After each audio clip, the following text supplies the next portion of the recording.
Bonjour à tous, j'espère que vous allez bien. Aujourd'hui, j'avais envie de vous parler des fondamentaux pour bien réussir un entretien de recrutement dans le domaine informatique. Autant il existe des fondamentaux techniques pour bien réussir un entretien technique, autant il existe aussi des fondamentaux côté recrutement, que ce soit un entretien que vous faites avec un recruteur ou une recruteuse, avec une personne opérationnelle, également avec la direction. Alors déjà tout d'abord, c'est tout bête, mais quand vous parlez de votre expérience, à mes yeux, il semble vraiment important de mettre en avant le contexte dans lequel vous avez fait ce job. Donc est-ce qu'on est dans un contexte de refonte d'une application? Est-ce qu'on est dans un contexte de correction de bugs? Est-ce qu'on est dans un contexte from scratch? Est-ce qu'on est dans un contexte de POC avec un rôle un petit peu transverse? Ensuite, deuxième point, votre rôle. Vous parlez parfois de développeur ou développeuse back-end. Ça va jusqu'à où le back-end? Ça veut dire quoi? Même aussi un rôle full stack. Jusqu'où va votre définition du développement back-end? Et j'ai envie de dire, d'une entreprise à une autre, les définitions changent beaucoup.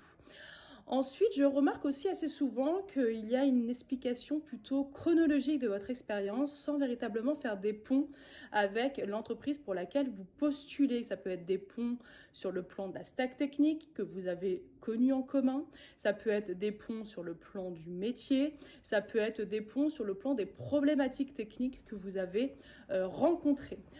Ensuite, presque avant-dernier point, le sujet du métier, du produit, beaucoup, vous parlez immédiatement de la technique sans véritablement porter un intérêt pour l'entreprise, pour sa culture, pour son produit. À mes yeux, il me semble vraiment important d'aller chercher les informations sur le produit. Est-ce que le produit vous intéresse? Et de la même façon, parler de votre expérience en mettant en avant aussi le domaine métier, les utilisateurs, à qui est destiné en fait votre code in fine. Donc c'est ça vraiment qui peut des fois faire la différence, c'est votre intérêt de voir la technique au service des utilisateurs, au service du métier, au service d'un produit. Et enfin, dernier point à mes yeux, c'est les bonnes questions à poser en entretien. Parfois, vous avez pensé à des questions un peu neutres, un petit peu, on va dire, politiquement correctes. Vraiment chercher les bonnes questions qui peuvent vous permettre d'identifier les red flags.